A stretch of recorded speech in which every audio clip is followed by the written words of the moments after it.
Hi, what's going on guys? It's Almond. Welcome back to another Wizard101 video. In today's video, I finally made the guide for standard mode for the Nightmare Dungeon. A lot of you guys have been asking me in the Discord and on streams, hey Almond, please make a guide, please make a guide, please do. And I've been working on it for the past couple days due to the fact of me just running around getting footage. And I have two strats for you for this dungeon. I mean, of course, you can take this dungeon however you like, but I wanted to make two strats, one for a fire hitter, because, you know, we love Scald Incendiate, and then the other strat is for a storm. Now, you could Scald Incendiate most of this dungeon, but the reason why I don't want to do it on Malice is because of the fact is that it requires you to have a certain build.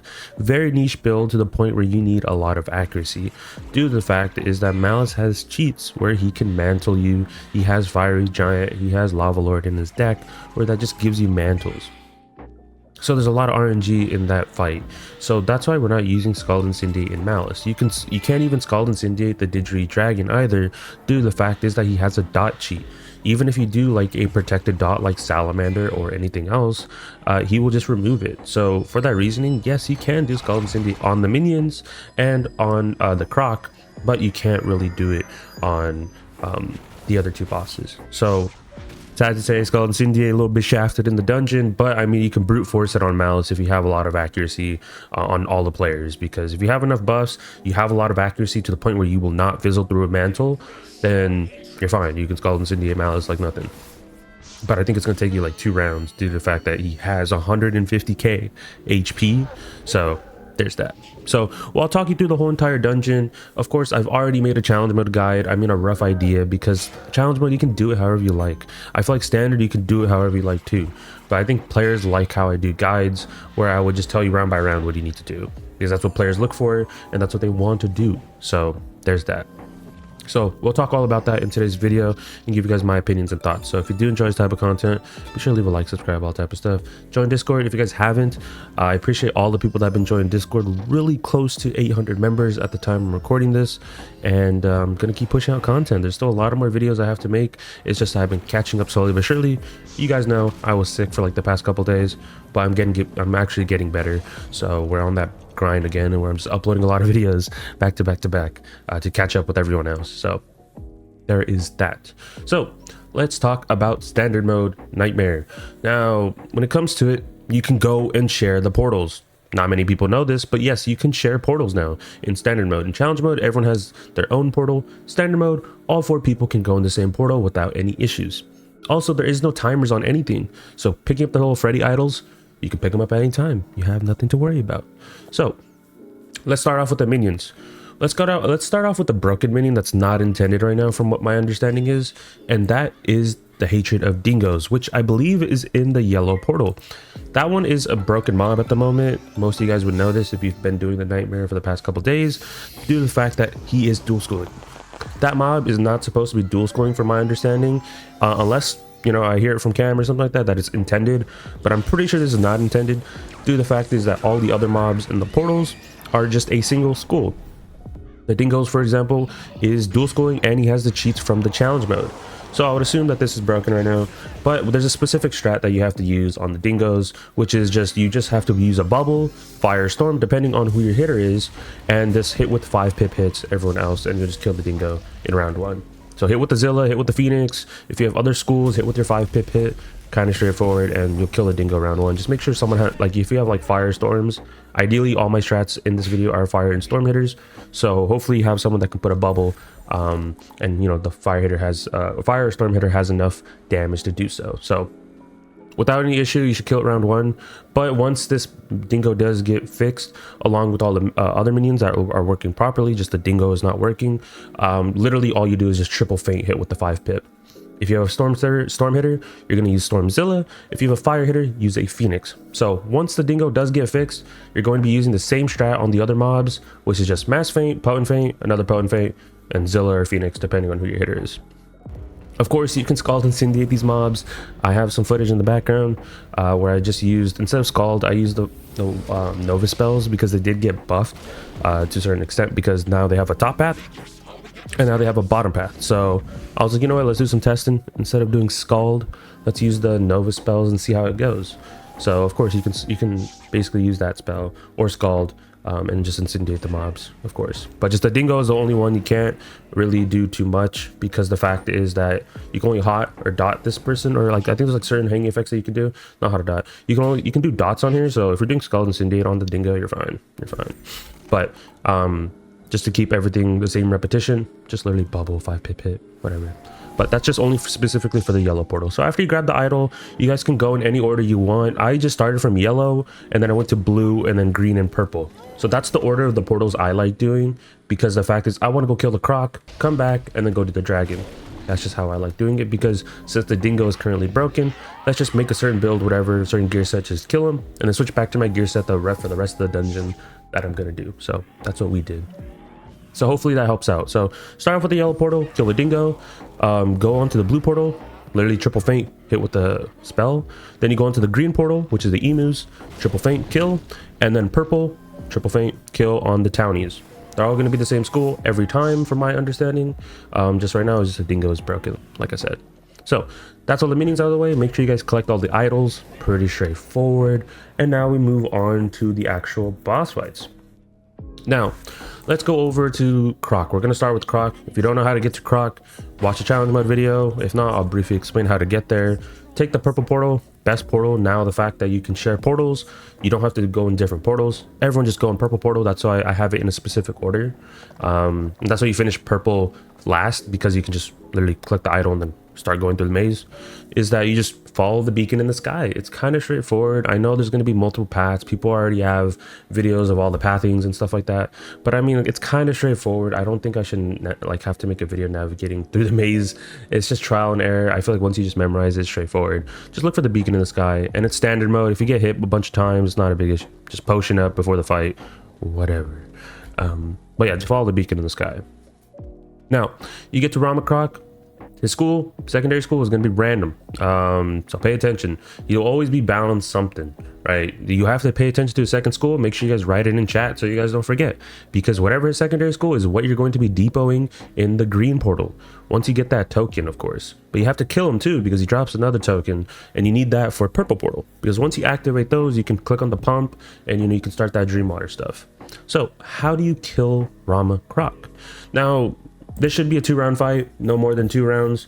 Literally, if we go over to the incendiate strat, you can incendiate this guy. Literally just triple feint, or you can even quadruple feint. Just make sure round 2 is that somebody counters the hanging effect. The hanging effects consider either a hot, dot, blade, trap, weakness, and then of course a shield. So he'll randomly do one of those stuff on round 1, and make sure whoever's in slot 1 counters that. So if he does a blade, make sure you guys have enfeeble. If he does a weakness, make sure you have cleanse. If he does a shield, make sure you have pierce or shatter. If he puts a trap on you, make sure you have cleanse ward, right? If he does a hot, make sure you guys have pirate. If not, if you don't want to use pirate, honestly, the best one to do is, just so you guys don't mess with the traps, is using snowdrift. A lot of players were concerned that snowdrift wasn't working, but for my testing, snowdrift was working fine. So if he does a hot, just use snowdrift so you don't have to use triton or pirate. Of course, if he does a dot on you, just use triage, and that's pretty straightforward. So just make sure you counter the hanging effect, because you don't want to leave the Croc remnants of his hanging effect, because if you do, how it worked in challenge mode is if you left it on, he essentially would just come back alive. So that's that. So it's 2 rounds. If you want to use if you guys want to use incendiate in this fight, just literally trap stack Scald incendiate. Pretty straightforward. If you have a storm hitter, we have another strat for you, of course, which pretty straightforward. Same premise, feint stack, and then make sure you do an Ellie blade on the person that's hitting. Once you get all those buffs, make sure also this person in slot 1's countering whatever hanging effect Croc has left, and just hit with Triton. Really, it's kind of straightforward. This dungeon's really not hard. When I literally met on stream and in my previous video, it's just feint stack. That's all it is. So put a bunch of feints and you'll kill. Really, that's all it is. Just make sure you counter that hanging effect, and hit with Triton, of course, if you're on storm. So there's that. Get the token, make sure you guys depot it in both positions. So if he is for example, in the video, I think he was like Storm Croc or something like that, depending on what footage I show.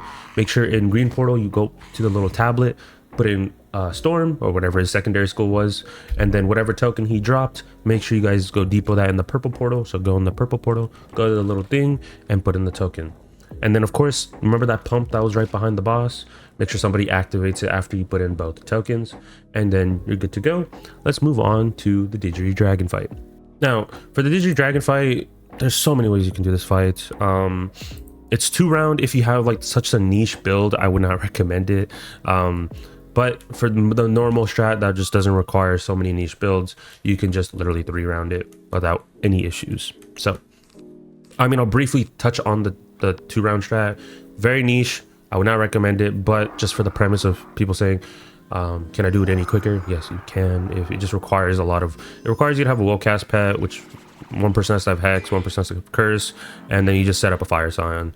And then of course, you know, the other one is just if you have a Backdraft Hat and another Fire person. So I'll briefly show it up on screen, but I would not recommend this just because it's very niche, and I don't expect the whole player base to do this because it's standard mode. So just putting it out there. Now let's look at the actual strats for Digi Dragon. Literally, instead of doing Skull Incendiate in this fight, because you cannot do it on this fight, is if you're a fire, you are just going to trap stack into a Fire Scion. And when I mean Fire Scion, I mean the PvE one, where it's like if you have like 6+ traps, it does double damage. So literally, you're just feint stacking, and then you're also doing some LE traps to cover because of the fact that, hey, you need at least 6+ traps. And then of course, while that's happening, the fire hitter is going to do Empower, Frenzy, yada yada yada. You guys get the spiel. And then make sure the round that you kill have a person have the Shatter spell. Now when I mean Shatter, I do not mean the one that says remove 3. I mean the one that removes all shields, because the fact is that Digi Dragon will be shielding quite a lot, and depending if you stagger join, sometimes it bugs it out and he puts more shields. So for that reason, just use Infinite Shatter. A Myth would be really good in that 3rd position at any point in time, but hey, Infinite Shatter, perfect, and then you'll get rid of all the shields, and your Fire Scion kills like nothing. So there's that. Just make sure you Empower, Frenzy, and Fire Scion. Now let's go over to the Storm strat, because I wanted to make 2 separate strats for this video.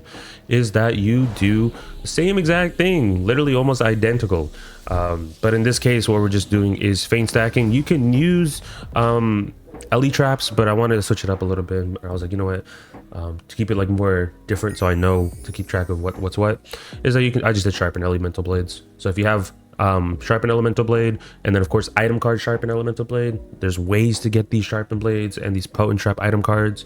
Sharpen blades on pets, of course you have any of the hamsters. I believe there's even an amulet, I'm pretty sure, with the potent traps and the item cards for the sharpen blade, if I remember. I don't remember exactly, but I'm pretty sure there is. And there's even the Dragoon boots that, yes, even though they're power crept as hell, they're still good for that item card stackability purposes. So just use those and you're good. And you can either hit with a Storm Owl or Storm Sound. Just pick your poison. I didn't want to limit it to always just using Scions in every fight. But hey, if you care about animation time, use a Storm Owl. If you want to use Storm Scion, go for it. Just make sure it's the PvE one and you're good to go. So same strategy when it comes to that as well. So just remember to pay attention to his secondary school. Like I said, same thing with the Croc.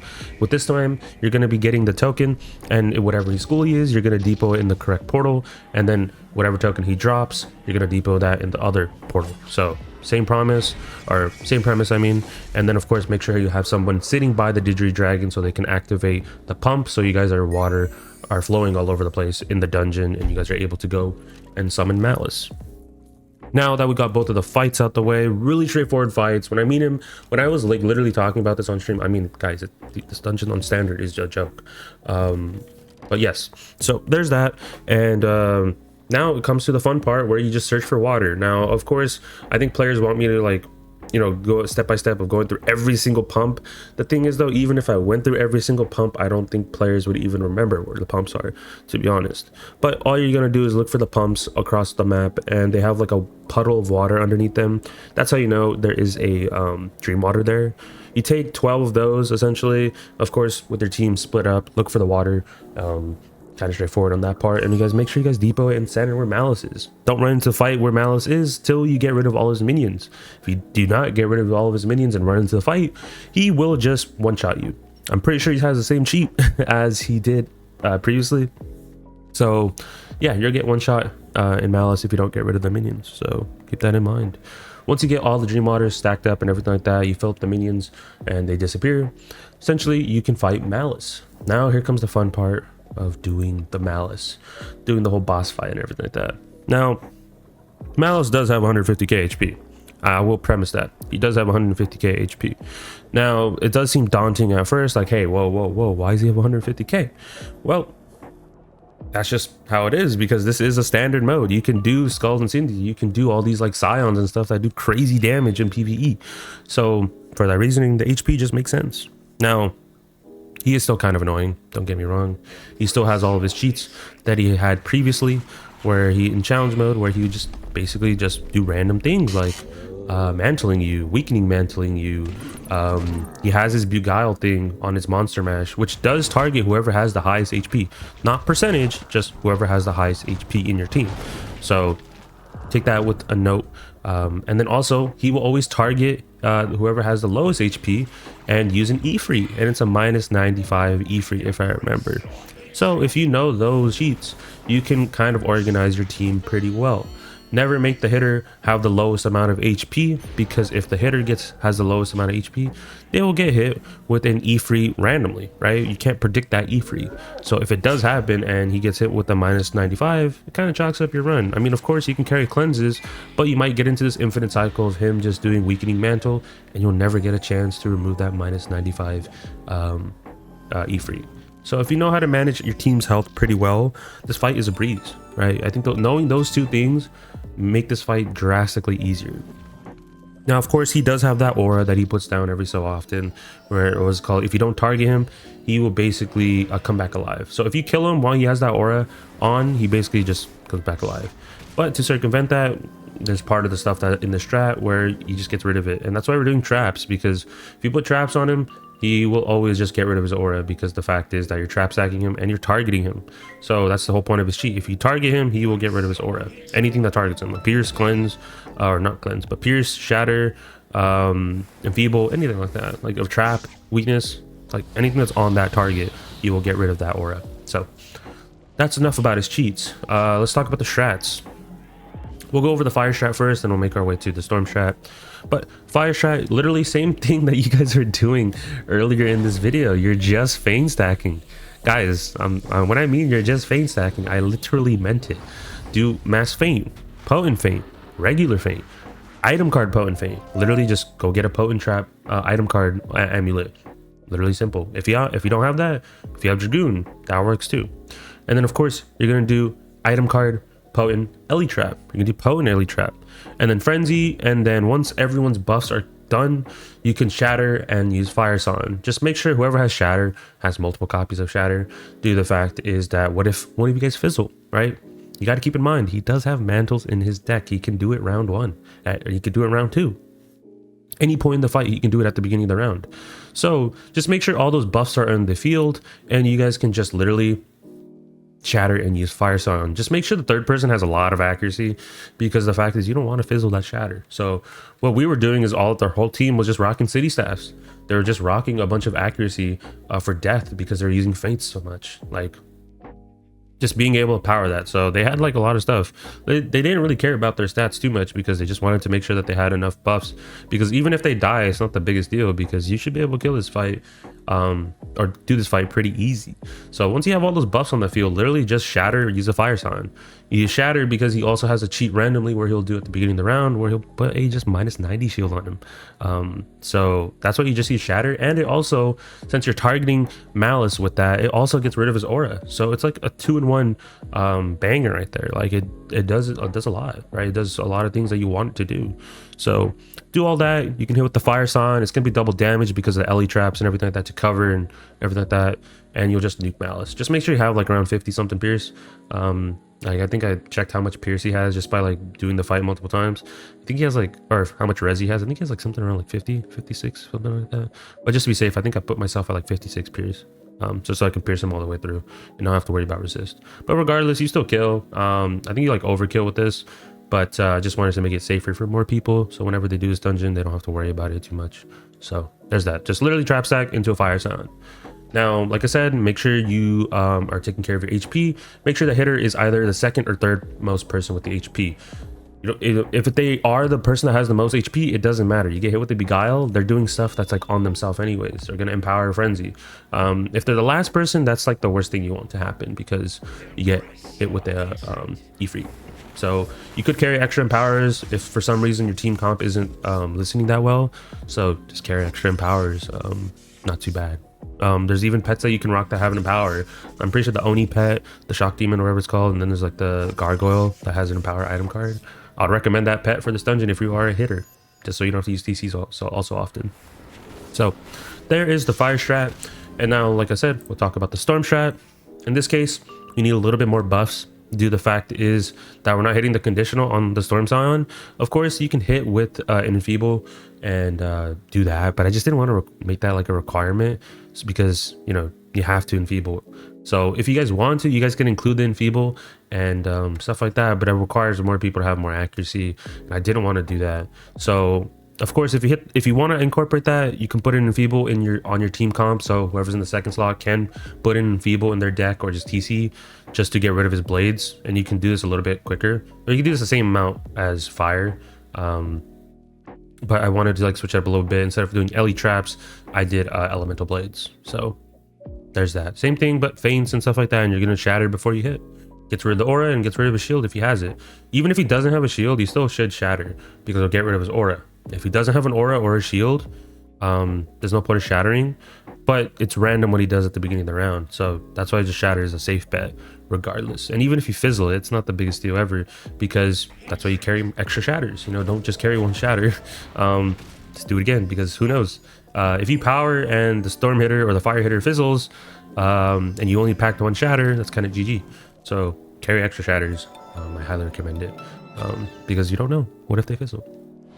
So there is the guide for standard. I mean, hopefully this helps you in your endeavors. I mean, the maze part, guys, I'm gonna be honest, it's kind of just like trial and error. I mean, you guys can see as many videos. I feel like a lot of people are like seeing people walk them through the maze, and I completely get that. Me, on the other hand, I mean, I would have to go in multiple times to show every single possible route, depending on where the barriers are, and I don't think that's that great and that's that optimal. That's why in the video is I highly recommend going through the purple portal, and I highly recommend going through the blue portal. Those are the two easiest portals on each side. The blue one's really good to get to the Didgeridoo Dragon, and then the purple one is really good to get into the Croc. So that's why in the video I premised that. So hopefully this helps out, and just make sure you get to that beacon in the sky. Make sure you guys are getting your dream water, of course. Dbop that into Malice, summon Malice, or not summon him, but get rid of all the minions to fight Malice, and then at that point you're good to go. Really, it's pretty straightforward. But that is it for the video, guys. If you guys are still confused, let me know in the comments down below. I'll try to answer as many questions as I can. I will be doing a lot of standard mode runs on stream, or just even in the Discord, to help out people, because I don't mind helping out you guys. You guys have been giving me tremendous support the past couple days, even though I've been sick and everything like that. Like the Discord, you guys are so nice to me and everything like that, and even on stream, everything like that. I appreciate all your guys' support. So if you guys can, definitely stop by the stream when you are able to. I really want to hit partner this year, so even if you can just stop by for like a couple minutes, I would appreciate that, or just even leave the stream open so I can get to that partner, right? And I can put more content out for you guys. That's the goal. So that is it. Be sure to leave a like, subscribe, all type of stuff. Like I said, let me know anything in the comments down below. Join Discord if you guys haven't, and I'll talk to you guys in the next one. Peace out, guys.